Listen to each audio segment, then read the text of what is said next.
thabarĩ ya mwisho ya kumagaria ndagitari wa mbere gũkũ bũrũri-inĩ kũragwo nĩ mũrimũ wa COVID-19. Doreen Lugaliki athikirwo mũciĩ kwa aciari yake Tugaren kaunti-inĩ ya Bungoma, igongona rĩrĩa rĩgwĩkinyĩtio nĩ mũigana mũnene wa acakai, aingĩ ao marĩ aruti wĩra rungu rwa rũhonge rwa ũrigitani. She's what you call a fallen soldier,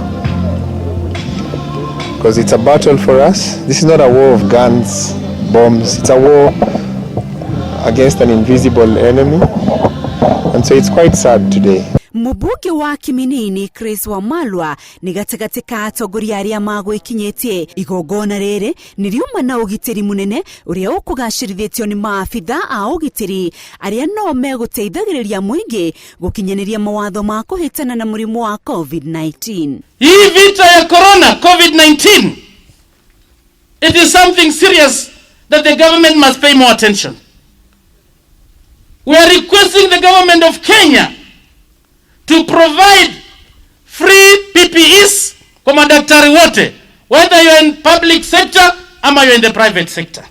Adisa ũrĩa ũrakuire na ũkũrũ wa mĩaka 39 agathĩrĩrio nĩ family yake ta mũndũ ũrarĩ na kĩo wĩra-inĩ na gĩtugĩ kĩrũmu kĩa mũciĩ wake. Tunasikia uchungu, hatukuwa tumeexpect kwamba Doreen atatuondokea hivi karibuni, na imekuwa ni uchungu kwa sababu pia wazazi wetu hawezi wakaona mwili wa dadangu, na sisi ambao tulikuwa naye Nairobi ndio tumemuona, na imekuwa ni uchungu kwa wazazi kwa sababu pia for that closure it will take time for them, kwa sababu hawajaona mwili wa dadangu, mtoto wao.